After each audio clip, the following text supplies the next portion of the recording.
Welcome to the OC, bitches. Welcome to the OC Bitches, the podcast where we are bitches. No, I'm just kidding. Hi, Mindy. Hi, Rachel. How you doing? I'm doing fantastic. How are you today? I am great. I am so excited for this episode today. Not only the episode itself, but who we have joining us today. I woke up, I couldn't sleep. I was just super excited. So shall we? Yes, I'm so excited. In fact, you know me, I get up in the morning and I get on the treadmill every morning and I listened to this man's podcast this morning with you, Ms. Rachel Bilson. What? And yes, because I love to. It gets me through my workout and yeah, it was a great way to start the morning. So we are joined by the one, the only, Danny Pellegrino. Hello. Oh my God. I'm so excited to be here. I have so many questions for you. And I know your listeners are probably like, who the heck is that? And I understand, but I just would like to say to them all that I'm here as a fan of your show and I'm here to work for the people. So I have some questions for you guys and I'm excited to talk about the episode. Rachel has been on my show, Everything Iconic, before, and I got to sort of gush over her already. But Melinda, I have to say, you are truly one of the best actors ever. And I think your work in the OC, I think stands on the shoulders of, it's so good. Every single line reading is perfect. It's flawless acting. And it's so impressive how before Rachel came on my show, my boyfriend and I started rewatching the OC. And then it just sort of happened weirdly at the time. Then, Rachel had come on. And so now we're sort of at the end of season 3 in our rewatch. And the eye just goes to you when you're on screen, Melinda Clarke. And I think part of it is your stunning eyes. Here I am gushing. It sounds like I agree. I'm laying it on maybe too thick. But part of it, you're so stunningly beautiful, but it's you can't take your eyes off of you and you hang on every single word that sort of drips out of your mouth in a way during the rewatch. And so I just had to gush for a second because you're so good. Oh my gosh, thank you so much. I was given great material and the freedom to just be the tornado that Julie Cooper is, where she's leveling everything in her path. Yeah. And as a gay man, I think we were attracted to both of your characters, I think. And in so many ways, you guys were just so good. We wanted to, you were our way in, and the two of your characters are just who we sort of wanted to be, I think. Aww. At least I can speak for myself. Thank you so We love much. that. I know. And I agree with everything you just said, Danny, about Melinda. She's incredible. I mean, it's so good, Rachel. Aww. It's incredible because we've been rewatching it. I know. Well, man, you just wait for Melinda to show up in the episode. Sometimes you're like, I need her again. And I know Melinda's been great in everything. I used to watch Entourage with my brothers and, she stole every scene that she was in there too. And she was just a guest star, but so good. So good. And Danny, you need to come on every episode. Yeah, she was just please come on every single time. Well, I have lots of questions for the two of you. Great. Love that. First, I want to ask, I know Rachel, I had asked you, did you have crushes on the set? But I want to know sort of when you showed up on set to the OC, who gave you butterflies? Maybe they didn't turn out to be someone that you loved, but when you first saw someone, the way that I first saw Luke when he came onto my screen, Chris Carmack, it was I got butterflies just as a viewer. So who did you get butterflies when you saw?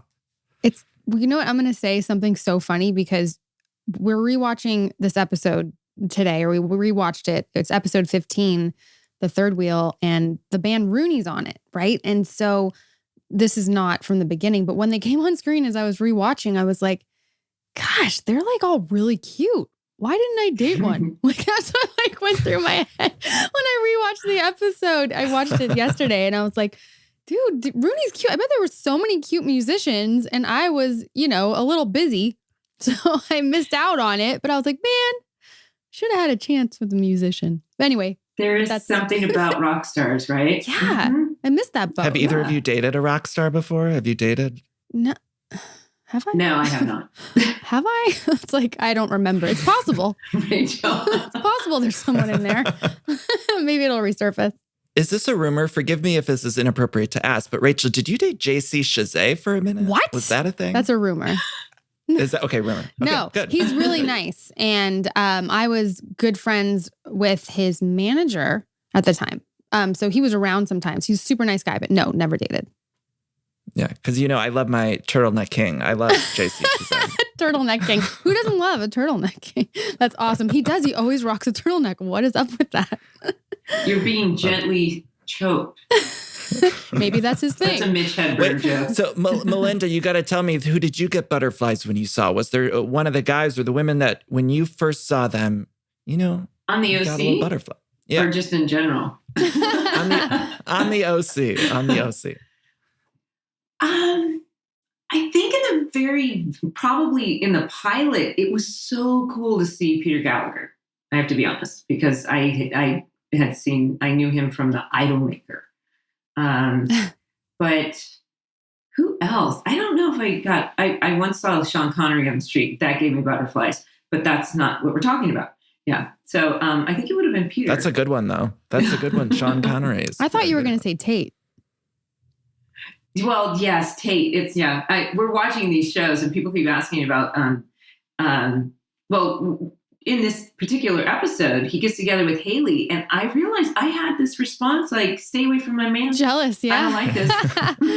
I mean, Tate was gorgeous too. And I of course remember him from Friends and Hercules, and he's got some sort of, yes, he's good looking, but he also has some sort of attraction, I think. He's a joy for life. Yeah. Yeah. You can tell what kind of life somebody's had by their smile lines or frown lines. The man has a lot of smile lines. I think I've said this before. Sorry for repeating. Yeah. Oh, wait. I just thought, who I think is still so hot is Logan Marshall Green. He's very, come on. Hello. Gorgeous. Yeah. I know. Gorgeous. Thinking back. I had to unfollow him on Instagram Why? because I couldn't even look at him. It was like too much for me. I was like, this is not healthy for my self-esteem. Like, I'm just going to bow out. Yeah. He's a good looking dude for sure. At the time, I don't think, again, I was preoccupied. So, but looking back, I'm having all these like look backs, flashbacks, like, whoo, yeah.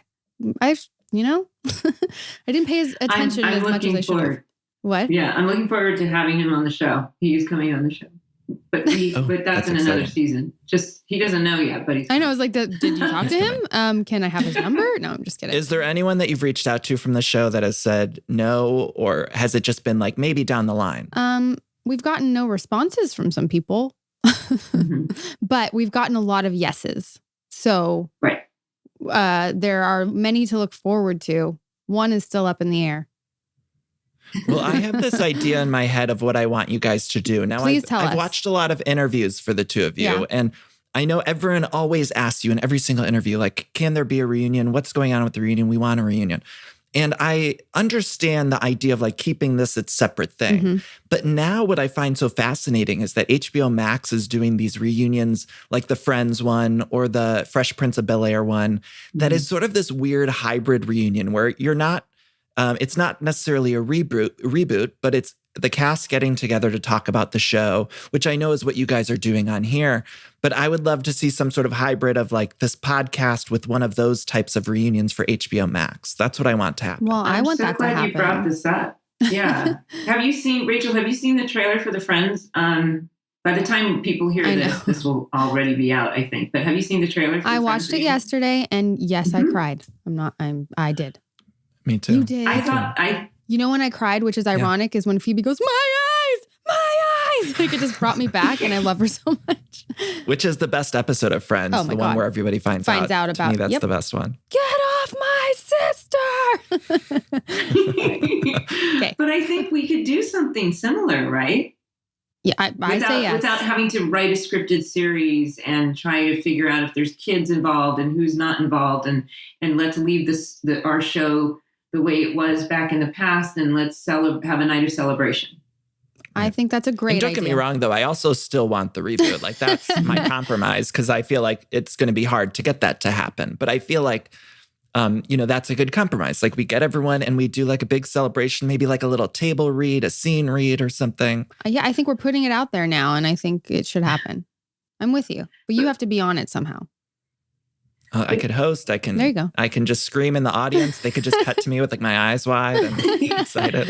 But Danny, how old were you when you first saw the OC?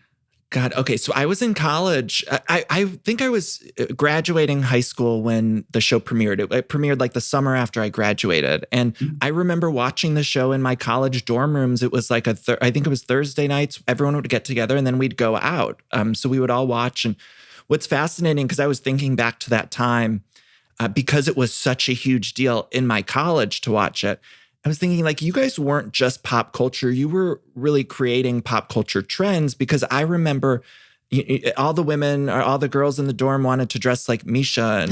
And the Julie Cooper character, moms were imitating that with the Juicy Couture. And I remember getting I wanted a leather bracelet because, Ryan was wearing it. And I got the track jackets like Adam Brody's character. And so it's so fascinating because if you really think about it, I'm a huge pop culture junkie, but when you think about it, there's a handful of things that set trends throughout time.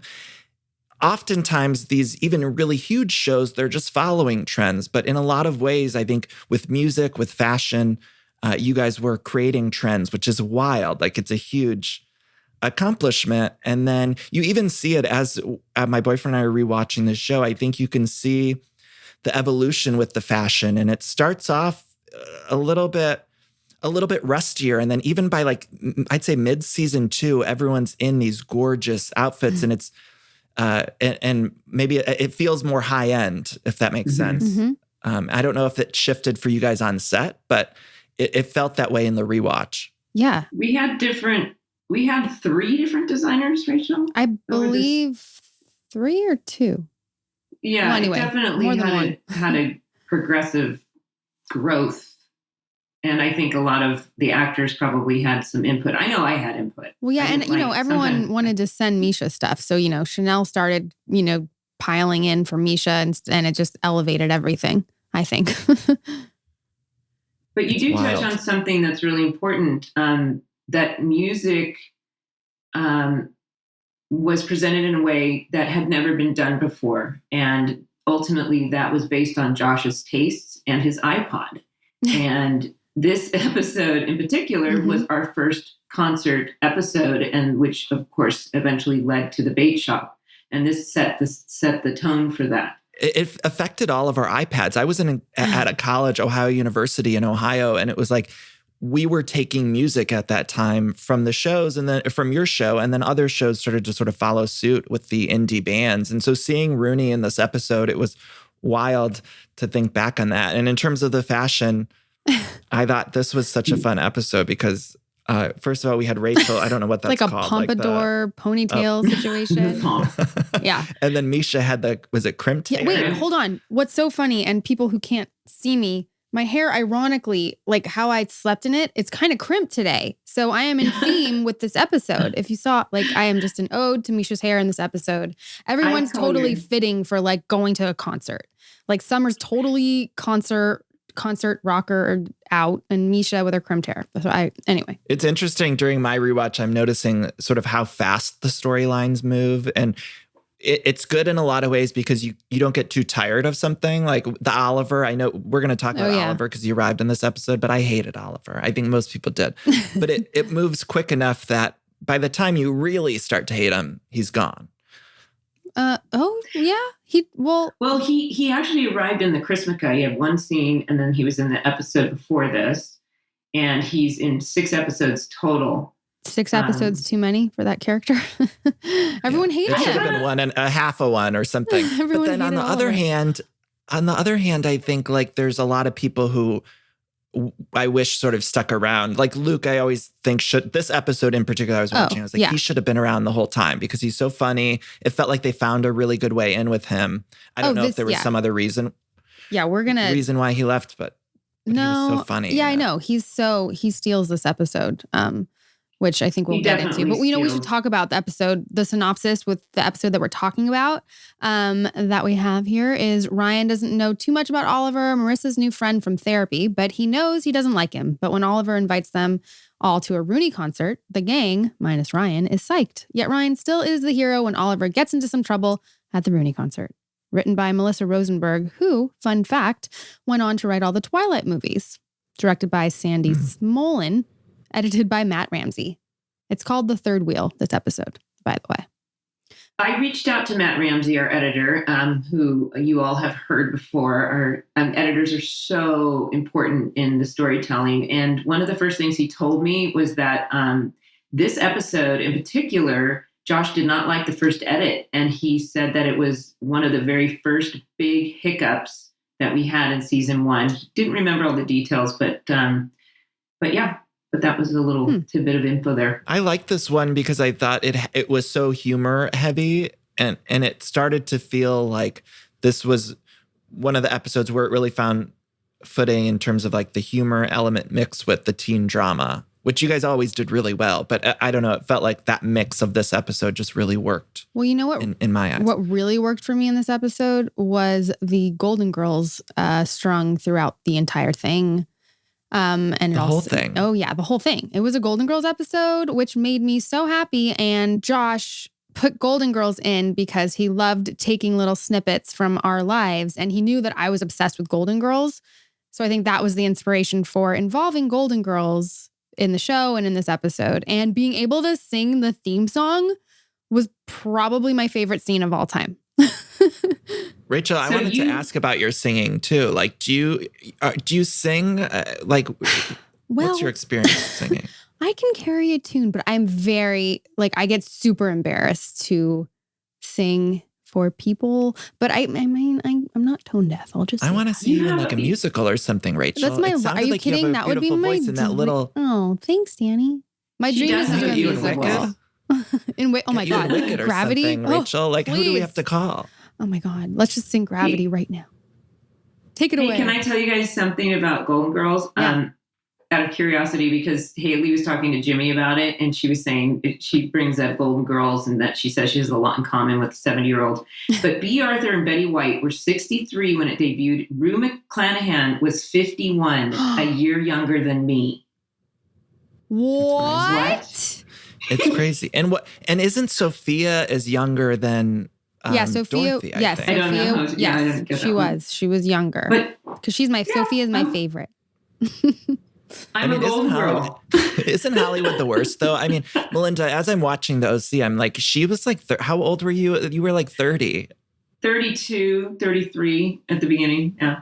I mean, like, that's so wild. I know the character could have had obviously could have a kid, but it's just so wild to me. It's like, and I feel like you were so close in age to Benjamin McKenzie, who's dating your daughter or whatever. Mm-hmm. Yeah, that's wild. I think Ben in this episode for the first, he came off way too mature. I mean, he came off great, but he just had so much maturity, especially like in the scene with Oliver at the end in the police station. And it just felt like, oh, I can see the wisdom of this young man, not necessarily a 16-year-old.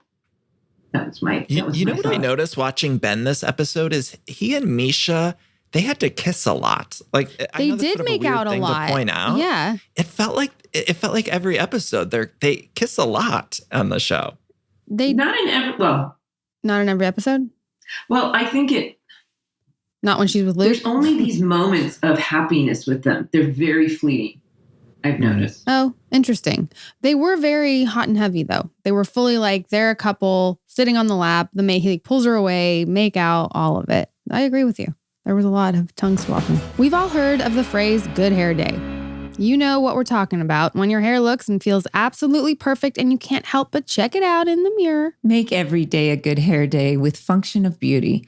They make hair care products that are 100% customized to your needs, so you can turn your good hair days into a good hair life. I've been using my custom formula for a few months now, and I kid you not, I really do feel a difference. And I think it's because I was using some really not so great store-bought brands, and they were not treating my hair well. In fact, they were probably damaging it.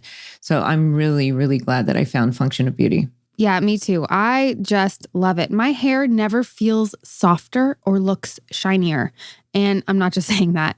I am obsessed with the product. I love how you can personalize it. It has just been a blessing. for my hair. You take a quiz about your hair type and your hair goals, and then choose a color and a fragrance if you want one. And then after the quiz, Function of Beauty will send you your 100% customized formula along with a regimen card with recommendations on when and how to use your products. Function of Beauty also just launched its best-in-class subscriber program, Function with Benefits. Subscribers get discounts on every order, a free treatment, hair mask, serum, or leave-in, every 4 orders, access to exclusive fragrances and colors, early access to new products, and more. So turn your good hair days into a good hair life. Go to functionofbeauty.com/OC to take your quiz and save 20% on your first order. Go to functionofbeauty.com/OC to let them know you heard about it from our show and to get 20% off your first order.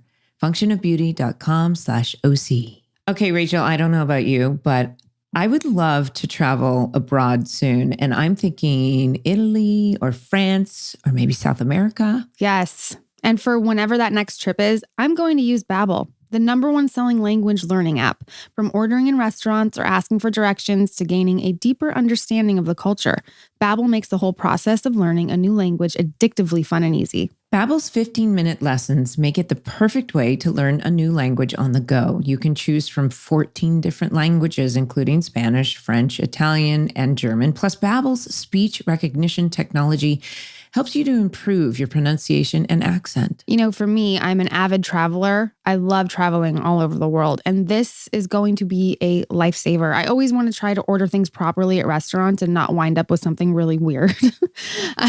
So I'm very excited about this app. You know, it always feels like we regret not using the languages we used in school. So Babbel is totally right for me, as I'm always wanting to become a little bit more proficient in Spanish, but well, actually a lot more. Right now, when you purchase a 3-month Babbel subscription, you'll get an additional 3 months for free. That's 6 months for the price of 3. Just go to Babbel.com and use promo code OC. That's BABBEL.com,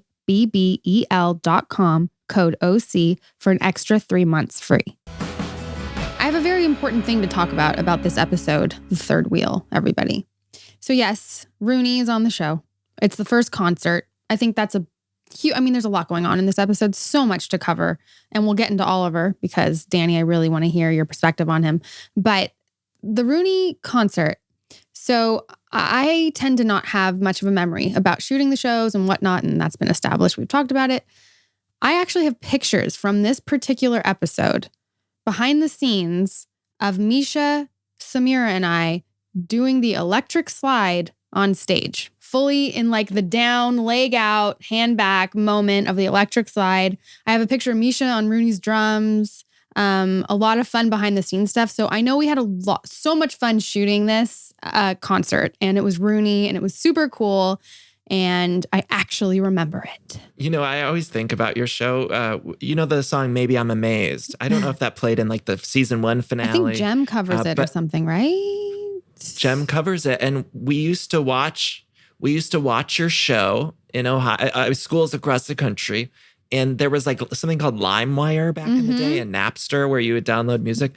And I remember in the version of "Maybe I'm Amazed" that I had, Rachel's character is talking about cocktail weenies. So like every time I would listen to it, because I downloaded the song allegedly, maybe not legally, I would always hear the characters talking in the middle of it. So every time I think of music in your show, you think of cocktail wieners? Cocktail weenies. You say something like, I thought you'd be stuffing your face with cocktail weenies. And it's like in the middle of the song, so you can't escape it if you're listening to it. That's at Julie's wedding. Julie's wedding, yeah. And a lot of the music, when people would download it in that way, there'd be little OC. So I'm sure there's like versions of a Rooney song that people had downloaded from LimeWire where we can hear your characters in the background or a crowd. But it's such a product of its time. I think there's a lot of music at that time that had little dialogue snippets in it. That's hilarious. I want those versions. That's really funny. Can we talk about the Anna character for a minute? Can we? Okay. Because I want to talk about her makeup. Now, I think I mentioned this to Rachel when she was in my show. Sometimes, I don't know, was that a product of its time, the makeup on, or were you guys creating those makeup looks? Does that make sense? Yeah. Like, what came first? I mean, I would say it's a combo. Because like YSL had this blush that was in a jar and it had like the puff attached to it. And they had the brightest colors and you would just like, use the whole tool to just put the blush on your face. Do you remember the product I'm talking about, Mindy? Or no? Yes. And it was definitely a choice that Samira, I think, she had those apple cheeks and you put that bright pink. That was a sign of the time. That right on the apples of the cheeks.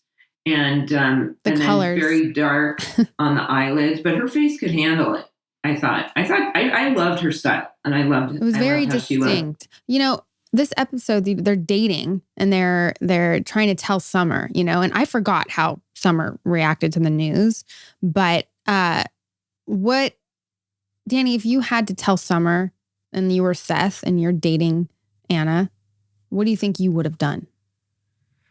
Or should have done? I mean, I loved this little love triangle between the three of them. And I love, specifically, this is sort of a broader thing in terms of the Summer character, is I think that the Summer character always reacted almost like the opposite as you would think the character would react, if that makes any sense, because she's this popular, gorgeous girl that in high school.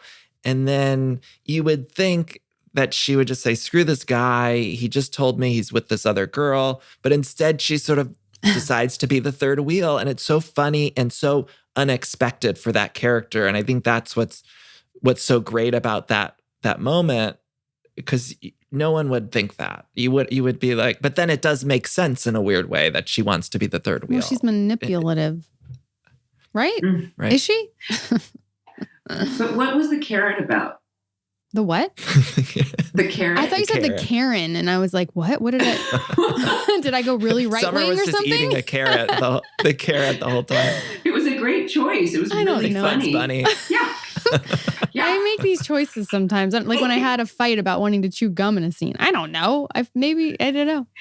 Matt Ramsey, our editor, he and I have been communicating about this episode, and he said, "Will you please ask Rachel about the carrot? It's so funny." So that was your choice, the carrot. Let's just call me. It was the Meryl Streep of the episode. It was just the strongest choice. I Streeped it. Anna was a character, though, that I would have liked to stick around for longer, too. It was like she was so good on the show, and I would have loved to see more. I think she pops up again. She does, I believe. But, I think they really were trying to see who they wanted Seth to ultimately be paired with. Like, I don't think it was a decision that they knew that it was always going to be Summer. I think it was just kind of something that progressed, whether it was going to be Anna or Summer. And I won, frankly. She was only slated for the very first episode of the debut. And then they decided to bring her back. And actually, Josh was writing, when she left, Josh was asked to write a show for her. But then he realized it was too much. Yeah. It was going to be a show based on Anna, and I didn't know he realized it was too much, and he needed to be focused on the OC. Interesting. Yeah, but was there a rumor at one point that the OC was going to cross over with Gossip Girl? Am I making that up? Because didn't Josh create Gossip Girl? No, it was Arrested Development. He was approached by the creator of Arrested Development for us actors to play ourselves on Arrested Development, and he thought that was too inside Maida. Huh. Yeah, that Josh had never knew that either. I'm learning so much today. I always learn a lot because Can we talk a little bit about Oliver? Yeah, please, Danny. Please just share your thoughts. My arch nemesis. Yeah. Okay, I don't care for this Oliver character. I think he comes in. He's got a little too much. A little too cockiness with the Marissa character. And there was a point in this episode where he feeds her some, Mediterranean food or something. Moroccan. And I got so upset with this man. And I'm just watching as a viewer, and I've seen the episode before. I've watched it. I know exactly who this person is. And I'm watching it again last night to prepare for this podcast. I'm like, God, I hate that man so much with every ounce of my being. He's the worst. And I think on some level, yes, it's great to have a character that you feel so strongly about, But I was so ready for him to go. And then at the end of the episode, when he gets caught for selling or buying Coke or something from the undercover cop, and then he tells Ryan, like, don't tell everyone else. I was like, screw you, Oliver. Ryan needs to go tell the whole gang about this because I'm tired of Ryan having to cover for your ass. And here he is. He's just the worst. He is the worst. Okay, even how he just says, it's Moroccan. Like, don't you want to hit him in the face? Like when she's on the phone with Ryan, it's Moroccan. And I feel bad for that actor on some level because everyone hated him. Right. So there was a time in history. He's obviously doing a good job then, right? Because everyone. It was a great villain. It was a great villain. But the audience, oh my God, we hated him. He was so, yeah. I don't understand how Marissa didn't see it. You know, she plays into it so much. And I'm just like. That's what a lot of fans have asked. I asked people to ask me about this episode. And I think Marissa is attracted to wounded birds and she wants to save them as well and do the, especially, now that she's doing better and she's had her issues in Tijuana and somehow buys into this character. And did you know what the inspiration behind Oliver was? Mm-mm. No. Who? Josh knew a guy who dated his friend. And this guy faked cancer to keep this girl. And he thought that was kind of fascinating that somebody was that desperate that was the inspiration in his head. Then, of course, it is the classic clever wedge to drive a wedge between Ryan and Marissa. But in hindsight, Josh has said that at the time, Danny, you're responding the same way most adults were responding, because we did have an adult audience, but the average 10th grader was on their seats and on the edge of their seats. And it was a difference. There was a difference. The adults really couldn't stand where the younger crowd wasn't as antagonistic towards this antagonist. Interesting. Just a little tidbits I found out. There was someone on a Housewives show who was accused of faking cancer for her significant other, and which is like a crazy thing. You would think no one would do it. Who could do that sort of thing? But it literally happened on TV. And then also just while we're here, I have to say that in a lot of ways, the OC sort of led to a lot of the reality TV we see these days, because the OC led to Laguna Beach, which led to The Hills, which led to the Housewives. So you're to blame for all of that. You're to blame. Or to no, Josh wants a piece of that franchise.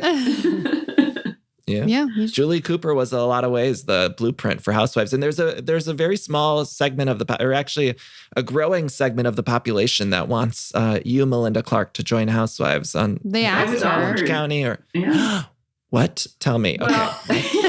Well, a few years back, probably 3 or 4 years ago, maybe even more, I don't know. I got a call from my agent saying that they're interested. I don't know if it was a straight up offer, but they first of all, I don't live in Orange County. Second of all, I don't have the armor to put myself out there and do what's required. And I know that in those shows, you're an expert on that. One has to be completely put everything out there. And I think I'm a little too fragile, to be honest. I'm not Julie Cooper, put it that way. Julie Cooper would definitely be on it. Yes. I mean, that would be like the best casting ever, though, to have you, even just for like an episode. I'd like to see you on Beverly Hills. There's a lot of actors in the Beverly Hills edition. So that's true. Lisa Rinna, Denise Richards was there. I mean, I want to see Melinda pop up, even just as a friend or something. I was actually asked to be on The Hills that I graciously passed. And then who they wound up casting was Misha. Oh my God, on the reboot. So, oh my God, so they went to you first. So did you know a lot of the Hills people? No, I don't know any of them. I've met Lauren Conrad before, but she's not even on that show. But she was, right? Didn't she start it? Or like she was like the first. Yeah, she started the Hills. I like Lauren a lot. I know her a little tiny bit and she's cool, but I don't know anyone from the Hills now. The Misha's casting on the Hills was very interesting to me. I thought she was great on the show, but for some reason, I don't know if it was her choice or the second season just recently sort of started and she didn't return for it. But I thought her story was interesting and she got into a lot of the stuff regarding that era of the OC and fame. And there was a couple scenes where she talked about her experiences, not specifically with the OC, but that time. Yeah. And I thought it was so fascinating to watch, but they they didn't go with that angle. I don't know. But did you say she was bullied and mistreated and all of that? Or was it a better, more positive experience? It wasn't about the OC, but it was like that time in Hollywood that she talked about. She got to confront Perez, I think. Right. Is that what it was? Yeah. How'd that go? Yeah, he was on the show because he at that time always used to draw stuff on pictures. Did he do that to you? I mean, he used to do that to everyone. Oh yeah, then I wasn't that. Nobody was that interested in me. No, the kids definitely had a lot more scrutiny, I'm sure. Yeah. Okay. Well, I think what we should do while we have you here, and because you love Chris Carmack and Luke so much. And Luke, we talked about, stole this episode. I'm sorry. Like, I was laughing. I loved seeing him come out, and, he had so much fun. He plays the guitar. And I think, Melinda, did you say you thought he wrote that song that he plays? Well, Matt backstage? thought he wrote that song. So I reached out to Chris, and asked him, because the fans were just asking the same questions that Rachel and I are asking, and he left us a memo, and we thought we could listen to it and react to it together. Hey, Rachel and Melinda. Thanks for having me back on the show. I guess you guys are discussing season 1, episode 15, the Rooney episode, in which we see a very different incarnation of Luke Ward, some different sides that we've never seen before. And sounds like you're having a lot of inquiries about that. Understandably, it was a very big departure from the Luke we've seen in the past, in some ways, and in other ways, it was the guy that we've known all along. But in previous episodes, we've seen that his father came out. In this very episode, we see that he's being ostracized by all of his old friends, his old athlete buddies. They've slashed his tire at the beginning of the episode, and he's got no friends other than the core group, Seth and Ryan and Summer have sort of taken him on a little. I mean, I don't want to say as a charity case, because it's like Ryan was there with him when he discovered his dad was having an illicit affair with another man, and I think he feels a little bit of a responsibility and also compassion for Luke and what he's going through. Seth's a little less on board, but he comes there, he gets there too. It's like desperate for him to fit in. He lost all of his friends. He is hanging out with this new crowd of kids, and he's just trying to interject something into the conversation over and over again that will be, whether it's a joke or a comment, he's looking for feedback, and he's just not getting it, and he's trying way too hard. Because Luke's not a doofus, but he's acting like one just to try to fit in, just to try to ingratiate himself into the group. Oh, and Luke performs a very memorable song in this episode when he's backstage with Rooney, and Oliver gives him the guitar. That is a song that I wrote actually as a total spoof joke song when I was in college.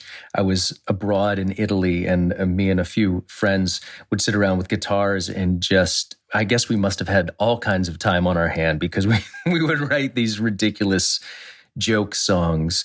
And I wrote this one called Rosso as a tribute to red wine and lovely ladies.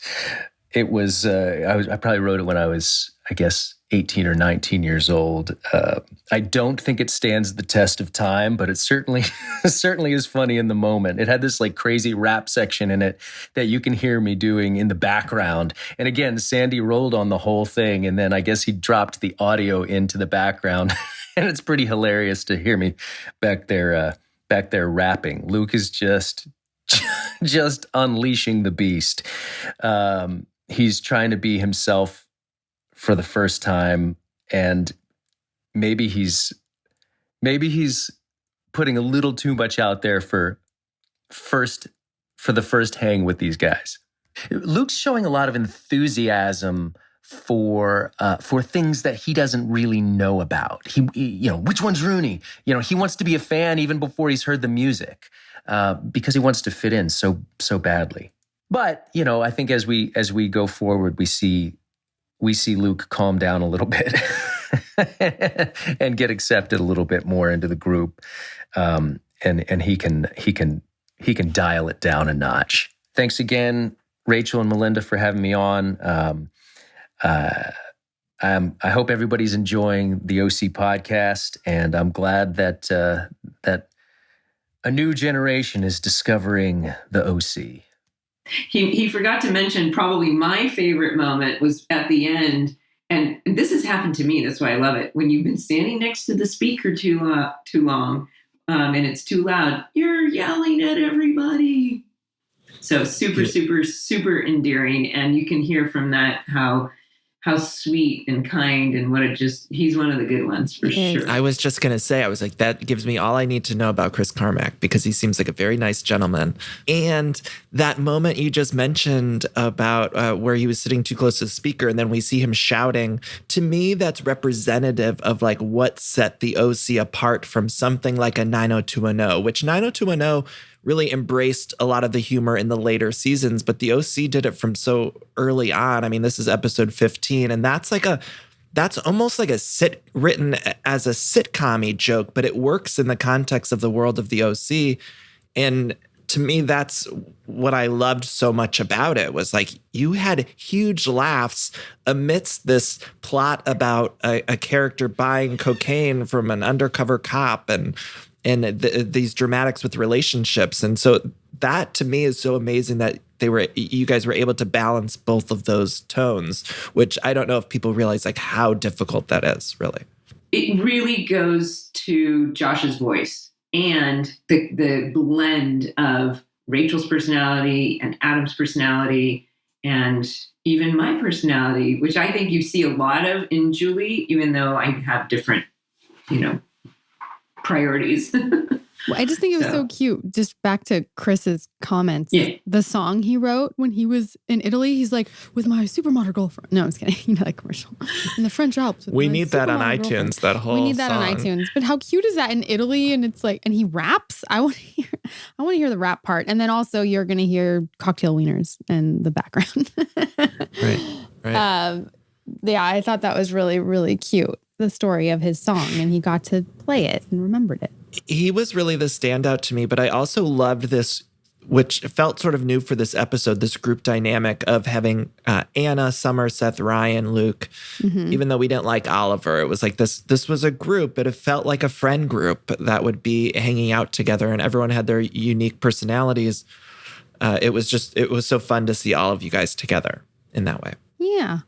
I thought it was definitely established in that episode, and it was such a nice, sweet moment at the end. They went out to a concert. Now they're watching video games. They're all hanging out. And originally, in the original cut and script, that was the end of the episode. But someone, powers that be, whether it was Fox or the producers, decided that they needed to add in creepy Oliver staring in at them at the end, which is sometimes things like that happen. I don't know. Matt Ramsey remembered that was added after the fact. Before that moment, though, when all of the kids were playing the video games, Rachel, do you remember, was that improvised? For a moment like that, does the director just say, oh, it looked like you're having fun or giggle with each other? Or is there a specific direction? Yeah, there's usually like a stage direction, like, kids having fun or whatever it is, like some kind of direction. I actually noticed, I was like, oh, Misha and I are like really talking and laughing. I noticed at that moment. Yeah, usually there'll be, or it's a director decision in the moment. I mean, it could be either stage direction or the director asking you to do it. But yeah, I did notice like it looked like, real. And we had a lot of fun, especially that first year. We were always messing around. You know what this episode didn't have was enough Melinda Clark. I know, where was she? There was not enough in it. Julie that's what was I'm saying. off at a spa. She was doing something with her hair. Haley's hair was out of control in the beginning of this episode. It's like, what is happening? Yeah, she had quite a bit of it. But no, I remember this specifically. I had something, a lot of people might not know this, but there's something called a 10 of 13 contract, which means that out of every 13 episodes, you only are in 10. And it's a way of, it's a budget thing. It's a financial thing. But I remember I had like 3 episodes off where Julie and Caleb went to Paris. And then when I finally come back, that's when I have the bright red bob haircut. So that's where she was. Oh, she was in Paris. Think about how much you spent the last time you bought razors. Why do your razors cost so much more than men's? Just because they're pink? Because unfortunately, the pink tax is real. It is. And you know what? I actually like shaving. I am way too wimpy for waxing. In fact, I would yell a lot when I did that. But also my husband has noticed when I've used the Billy, my legs are so soft. Yeah, I really love this razor. And I think my friend stole it from me because it is that good. You don't get any razor burn. It's super smooth. I am a huge fan. Billy's crazy affordable starter kit comes with their award-winning razor, 2 precision, 5-blade refill cartridges, and a cult favorite magnetic holder. Billy blades have 360-degree charcoal shave soap built right in so they float like a cloud. Allure even called them the smoothest shave ever. Don't suffer another second paying a pink tax for a bad shave. Go to mybilly.com/OC to get the best razor you will ever own while supporting this show. Billy is half the price of other razors, plus free shipping always. Just go to mybilly.com/OC, spelled my, BILLIE.com/OC. That's mybilly.com/OC. I love Article. I have so much of their stuff. The desk I am on right now, the chair that I got my daughter for her desk during online schooling. And I'm also going to furnish my backyard with very, very beautiful things because their new stuff is awesome. Article's team of designers focuses on beautifully crafted pieces, quality materials, and durable construction. Every piece is beautiful and timeless.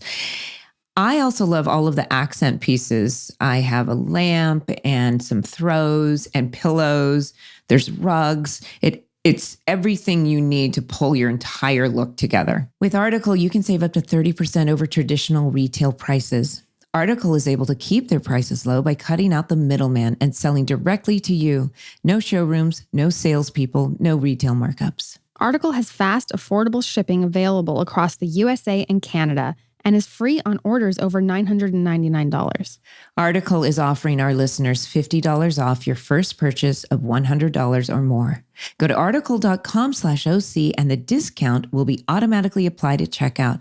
That's article.com/OC to get $50 off your first purchase of $100 or more.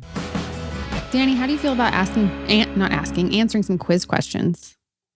Okay, let's go. What foreign country did Haley mention she got into some trouble with the border police? I feel terrible. I'm not going to get this one. What was it? She was talking to Jimmy, and then they're like, what have you been up to? It's kind of a hard one. Do you want to take a guess, or do you want me to tell you? Italy. I don't know. Budapest. I don't know. Budapest. Like, naturally, the go-to. Interesting. Now, the Haley character, she had this Golden Girls love in the show. Mm-hmm. And I was trying to remember, I know Golden Girls comes up a lot in the show, but was it all of the characters who sort of had an affinity? Or I always associate it with the Summer character of loving the Golden Girls. Yeah. Well, I mean, I think that's how it originated, was because me personally, Josh thought it was funny that I was obsessed with Golden Girls, but that's just how he introduced Golden Girls into the OC world, I think, and he made it. Okay, everywhere. Now I want to know: are you more of a Rose, Blanche, Sophia, or Dorothy? I'm Sophia. For both of you. Sophia, all the way. I'm a Dorothy. I'm a Dorothy. I've never heard anybody claim Dorothy. I know. I'm in shock. I am. I feel it. I am a Dorothy for sure. I respect it. I love B. Arthur. Yeah, same. But I never hear anyone claim Dorothy. I respect it. Mindy. B. Arthur has the Melinda Clark quality where she can just give a look. Like she can give that look. It's like look at Melinda Clark doing it right now. It's masterful. It's like masterful. You watch an episode of The Golden Girls, they just can cut to B just giving a look, and it says all you need to say in a script. And the same thing with Melinda Clark. You cut to Julie Cooper, and you get everything you need. I definitely have a resting bitch face, and it's not fair. If I ever wanted to scare my daughter, she admits that I have scared her with my stare, which usually would be for fun. But there's been a few times where she's like, "Mommy, don't do that." Does your daughter realize that? Does your daughter realize that you're an icon? Like, does she know it? Oh yeah, she uses it. She's obsessed with Ian Somerhalder on TikTok, and her whole shtick is, "My mom won't tell me what it's like to make out with Ian Somerhalder." And and so she comes up behind me with her videos, and she'll say, "Hey, Mom, what was it like to make out?" And I just do this. No, I'm not telling you. By the way, I have the same question. What was it like? I want to know too. Yeah, I want to know. I'm saving that one for my daughter's TikTok. It's like the Kirsten Dunst Brad Pitt question. What was it like? And Rachel, how old's your daughter? You have a daughter She's too, 6. right? Mm-hmm. She's 6. So does she know that you're an icon yet? She doesn't know. She came out of the womb with like a t-shirt on that was like, "My mom played Summer Robin." She has no clue. She knows that her parents are actors, but she actually now knows that her dad is in Star Wars, but she has no clue who he is, and we want to keep it that way for as long as possible. I mean, is that not wild? I couldn't even imagine what it'd be like to grow up and your dad's Darth Vader. Like, that's wild. No one's going to fuck with you. Like, it is, I know, not at all. I mean, and it's like, no, who can say that? It's crazy. Nope. She's actually amazing. Yeah, no, she is. She's Princess Leia. I can't wait for Briar to say, "Ew, gnarly." No, she already started. Like, she has like this Valley girl. I don't know how it happened. I mean, obviously I am a Valley girl. I grew up in the Valley, whatever. But she literally has started like, "Mom," like it's already happening, and she's 6 years old. So I am just terrified of what's to come. It was so frustrating when your daughter starts ending that sentence with a question. Oh yeah. "I'm not going to wear that. Where did you get that at?" Like, oh. No, I want to know if Melinda, probably for your daughter, in her case, like, have you seen some of the OC fashions coming back with your daughter over the years? Like, because stuff always comes around. I feel like now, are we in sort of a 90s moment a little bit right now? Yes. Yeah. The kind of high-waisted mom jean thing. I said to my daughter yesterday, I said something about the tie-dye hoodies being really in. She said, "Not for my age." She's 21. And I said, "Really? Why don't you go look that up?" And she went, "Well, maybe." But no, she won't ever. She's not flashy in her dress, but she does like the t-shirts and the high-waisted jeans. Yeah, it's all scrunchies and chokers and slip dresses and docks and all that good 90s beauty. I love seeing the 90s stuff back. I'm a 90s kid, so I like it all coming back. 90s kid. Oh, man. Yeah. There was one thing I wanted to say about this episode that I thought was really interesting because it ties in Ryan and Oliver, that Matt himself, the editor, said that this whole episode specifically is told from Ryan's point of view, especially in that scene, when they're eating the Moroccan food and the rich kids are talking about rich things.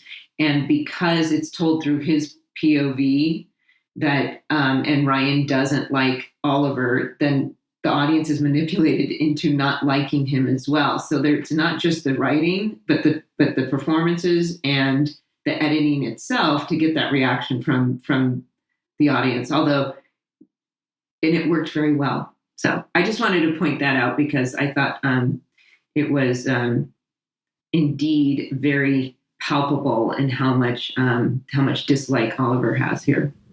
Now, do we like Benjamin McKenzie? Where do we stand on him? Yes, love. That's a messy Benjamin. question. Love. Okay. No. Okay. We love everybody. Yeah. Okay, right. Well. I always get mad at, not him specifically, but, sometimes when people say who've done these shows, I get mad in interviews when they say they don't like it or so. I'm not saying him specifically, but whenever I watch interviews with people who are on like an iconic show, I'm always like, I want them to like it. Yeah. And so Ben's great. I feel like I've maybe seen interviews where he was like, yeah, I know what you're talking about. I've seen that as well, but I don't know what that was about. And Ben's great. He's a great guy. And by the way, maybe it was a bad day. Maybe he was just not in the mood. He's very professional, Ben, so it could have been a choice. You know what I mean? Sure. He has expressed that the amount of fame was like being on a rocket ship. And it was definitely a weird adjustment, if I'm not paraphrasing, but yes, I think it was overwhelming for everybody. I couldn't even imagine. Like, this show was everything. Like, I remember the visceral experience of watching it in a dorm room. That was, the whole floor was getting together. I know I already mentioned this, but the whole floor came together to watch this show. And that was happening across the country. So I don't even know, for you guys who were in that tornado, if you can even grasp that idea that millions of people across the country were gathering to watch you guys weekly. It's wild. And play drinking games whenever Summer said, ooh. Oh, you get drunk. Danny, I want to ask you another quiz question. Okay, redeem yourself. Okay. What song I'll try. Now I feel bad. Okay. No, I'm just kidding. What song was Sandy dancing to where he wiped out some 13-year-olds at a bar mitzvah?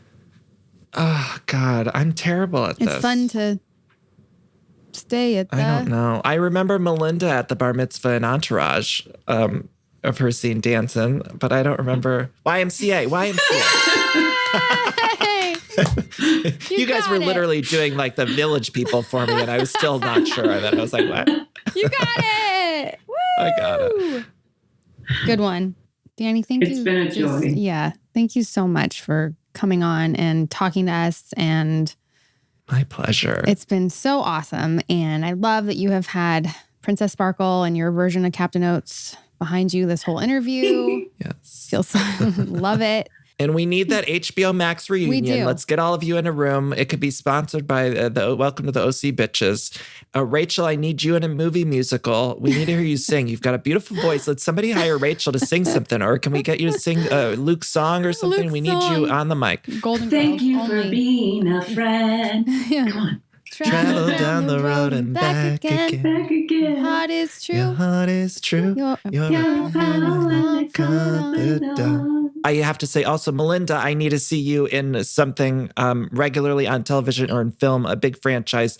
You're one of the greatest actors that we have. And I need people to understand that and watch one freaking, I don't know if I could swear, one freaking episode of the OC.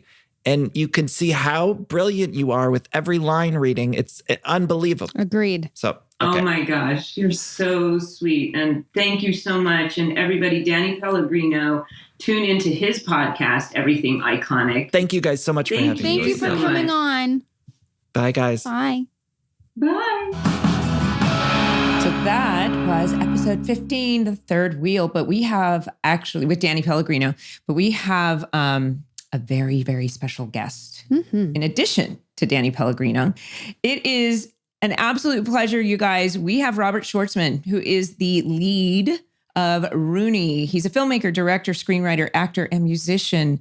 The band Rooney that we featured in this episode 15, The Third Wheel. Thank you for coming and thank you for being here. Thank you. Yeah, thank you for having me. It's a pleasure. Yeah, I mean, it's just so cool that you're here. I feel a little starstruck. No, I'm happy we get to reconnect and go deeper into this subject. Yeah, let's really go there. I mean, this was such a long time ago, too. I mean, how many years ago did we maybe 18 or something? We shot this episode. It's so crazy to think about it. I was thinking about it today, just in kind of like, just thinking about what we're about to talk about. But just, it's so funny because like, if I close my eyes, I could kind of transport myself back to when we shot that episode. Like I've seen everybody we got in a limo together. There was like all these great visuals, just together when you're not shooting, just the in-between stuff of connecting with you guys as awesome as actors in the show and just being the band showing up to set. Just like we were kind of the new people, I guess, showing up because we weren't a part of the series. We just came to that one shoot, but just it was your turf, so we were wanting to kind of do the best we could do. And anyway, but yeah, it was we shot it in 2003, I think. Wow. Right? Yeah, that sounds It right. is 18 years ago. You're right, exactly 18 years. I mean, it's a whole adult life realized. It really is. Yeah. Do you remember at the time, obviously you guys have been a band for since 99, but at the time when you were asked to be on the show? Do you remember that process? Do you remember being aware of the OC, or do you remember that time, that invitation to be on the show? Yeah, I remember it well. I mean, really, honestly, for some reason, music years are different than feel like real life years. I don't know why. It's like things feel very condensed for some reason when I think back to all things music. Mm-hmm. Like even when you go and play a show somewhere, it feels like you were just there yesterday playing a show. So I don't know. It all feels like much more recent than really it was on the page. But I remember Josh, the creator of the show, not ever meeting him at a concert, but apparently he used to come to show like Rooney concerts and Phantom Planet concerts. And I think at that time in LA, there was there was a music scene of bands, and it was like a real thing where we would play all these different local clubs, which are still there, like the Troubadour and the Roxy and the Whiskey Go Go. And it was where young audience members went to learn and discover and be a part of what was a music cultural sort of moment in LA with like these rock and roll bands. And but I remember Josh, I think at the time, this is what I've heard, by the way, I'm kind of recalling, this is not him saying this, it's my own secondhand, but he was writing the show and was going to, living a life in LA, going to concerts, kind of absorbing the culture and the world he was in at that time in this sort of time and place. And I think he would see go to live, maybe he liked live shows and loved live music. But I think he had been to some Rooney shows and liked the band and liked the music at that time. We had a record coming out.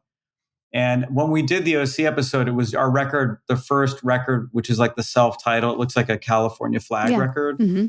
That record had just come out. And as a new young artist, we were also really young at that time. I think I was maybe 20 when that record came out, 21. So it was you're also just trying to get your feet on the ground and figure out what it means to actually be an artist in an industry and put records out, and what is right, what is wrong, how to represent yourself. And you play the game with putting a single on the radio and trying to get spins and trying to get a video on MTV at the time, MTV. So I just kind of remember, just whatever sort of comes your way, trying to do your best to make sense of it and see how it can best be beneficial to your process. And I remember getting this opportunity. At first, I think it started with wanting some music for an episode. That's how I kind of remember it. I think Phantom Planet had done the theme song. Mm-hmm. So my brother's band had done the theme song, so I was very aware of the show.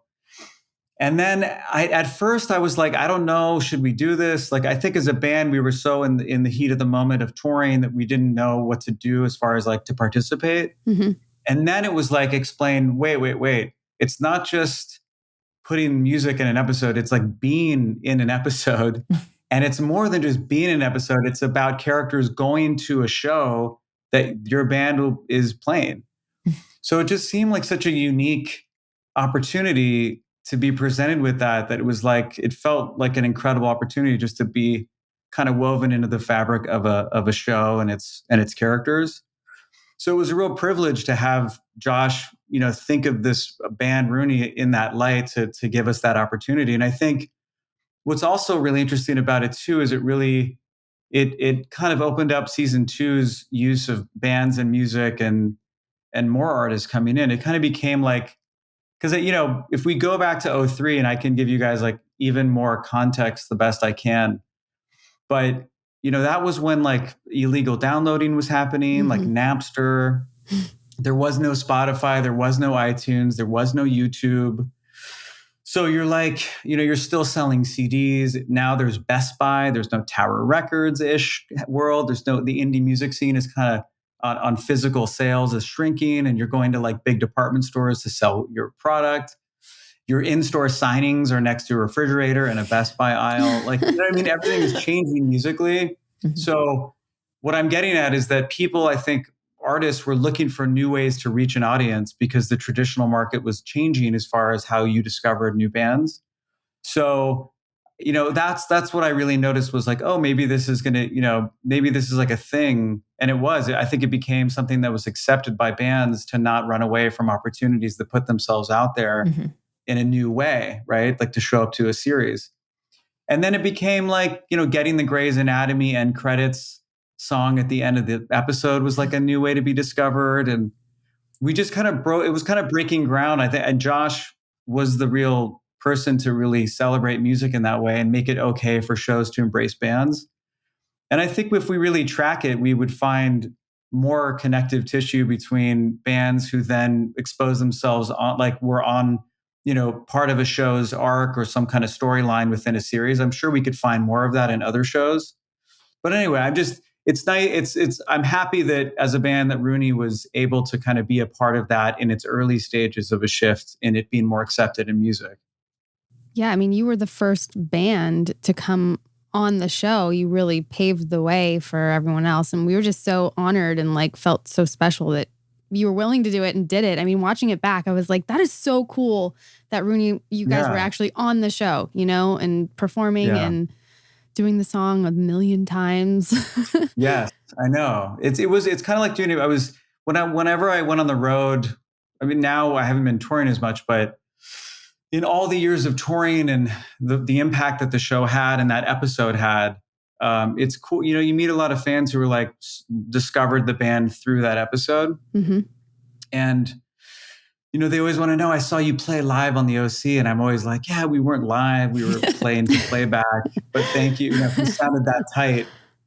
But it's like shooting a music video, it's like take 1, take 2, take 3, different angles. Like, it's also funny too, when I think about that, shooting that, there were all the audience members who were brought in to be the crowd. Mm-hmm. And in between takes, you're kind of standing around with your guitar and you're like, what do you do with yourself? So you end up talking to everyone in the audience. And it was just like, the people in the crowd didn't necessarily know the band at that time, or maybe that wasn't their kind of music or something, but you just kind of strike up conversation with everybody there. And I don't know, it's like it is like creating a moment. And I think the moment really worked. And I think it captured an audience beyond what the show's kind of typical maybe viewership was. I think people went into, maybe it opened up a conversation beyond what was intended, I think so. But we definitely had a lot of good fans after that episode. It inspired people to kind of want to be a part of our sort of world. The exposure was a positive and sales went up and more people knew about Rooney. Yeah, it had a really great impact on sales. There was like a Rolling Stone article that Jenny Eliscu, who's a great writer friend of mine, wrote this article that was all about tracking what had occurred with the Rooney appearance on the OC and how sales had gone up so high after that, and tracking like SoundScan sales, which is like the weekly reporting of sales of actual like units sold. It was like up 700% or something kind of crazy number like that. Wow. Now it'd be hard to track because we're in a streaming world. So it's like, who knows what that means in the world of streaming. But I think I answered the question. Yeah. That's a long answer. No, it's a great answer. My question was, being from a family, a film family and entertainment family, that so many of the fans wanted to know what it was like shooting and having to do the song over and over. But you just answered that it's not dissimilar to shooting a video, which could take 24 hours of doing the song over and over again. Yeah. But film and television. It would have been scary, to be honest, to perform live over and over again. It would have been really hard. Yeah. It's so, to play live and really execute it correctly every time is really scary. And playing like on a, like doing it like the Tonight Show or something is really intense. Just you have so little time to get it right. But just like actors have on set, a chance to kind of hit that take again or get another chance to do it. We were lucky to do playback. It would have been hard. I think we were also probably in the on the tour. I think we were like on the road and we came back to do that one shoot together with everybody, and then we went back on tour. Wow. But I hope it played all right. I feel like it must have played well because I think yes, it felt like a live show.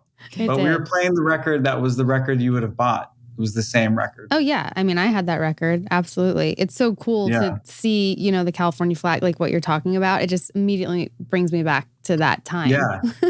Yeah. It's true. There's definitely so much of what Rooney is and was.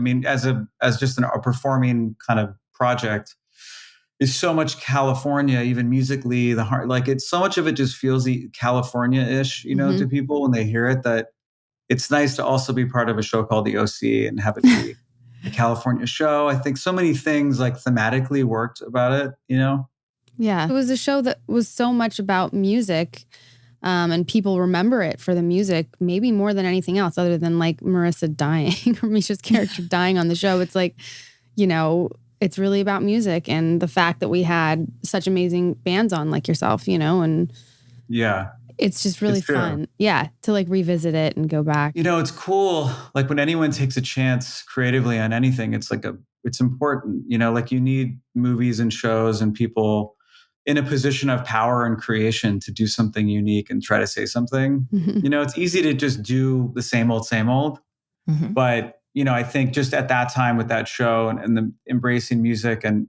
as a musician myself who was, had acted and been a part of being a part of production. So it wasn't like a new experience for me to be on set. Right. But to kind of have to figure out like what that means, how to do something special on an episode like that. I don't know. I just really respect that people involved in that show were willing to do something different with that episode and try something different. I think again, I mean, like looking back, it all was right, because I think it translated so well to the audience. And for so many years beyond that, people really remember that moment as like a moment. I was going to say that Josh has very specifically said that he wasn't necessarily doing something different. He was picking songs that were on his iPad. He was just doing things he liked. And luckily the network didn't push back and try to get... Right, iPod at that time. iPod 1. iPod 1. What I say? Yeah. You know what I'm talking about? Yep, I sure do. The thick one with the wheel. Yep. Yeah. Spinning wheel. Right. So he did what he wanted, and that created a new genre of being able to just to put indie bands or bands that people didn't necessarily know, and it wasn't just top 40. Yeah. By the way, I know where you're going with that, and I agree with you. I think I was just saying to Rachel that it's amazing that when you have a showrunner, writer, creator willing to stick to the vision and carry it through the show, it's easy to conform and change and kind of fall to certain pressures you might feel throughout, creating a show. But it was true again, he's not here to say these things on the show with us right now, but it's just cool that he took chances and brought in bands he really liked and kind of stayed true to his own vision as a writer, creator. But I didn't realize that all that music was on his iPod, but that was the stuff of that time. That was the alt rock scene of that time. We are diving into exploring the cultural impact of the OC and bands like Rooney and Phantom Planet. Yeah. And I do want to mention that again. It's your brother's band, and it became the theme of our show. And so you guys are like family. You're like OC family. Yeah. I mean, even with the Phantom Planet thing is such even more impactful with that theme song. That was obviously became... It's amazing when a theme song becomes more than the song itself in a way, like the Friends theme song, or like there are songs that really are existing pieces of music, but when they're in the context of how they're used in this sort of bigger way, they take on this whole new life to them and they make you think right away, the OC. So no, it's true. I mean, I'm happy. And Jason, co-wrote that song, California. So as myself and my brother, as songwriters, it's nice to be kind of celebrated or embraced by the show, to have our kind of history with it. From a different perspective, I know with your guys' show, you've met different people you've worked with over the years. But, as a musician, it's I think back to it, I have my own sort of relationship with the show and my own sort of participation in it. It's a different perspective. And everyone listening... Future, Jason Schwartzman is Robert's brother. I know, people will probably like, oh, yes. Great drummer. Amazing songwriter. Great actor. Phantom Planet. Great actor. Come on now. Do you remember anything from the actual shoot, or like where we were? Yeah, like any memories?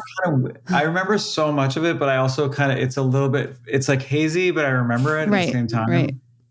Like, I feel like we were definitely in LA. I think we were like in like North Hollywood or something. Like we were up in the valley, like, but north-ish. Burbank. I want to say like Burbank or something, but, and then there was a venue. We shot in like a venue.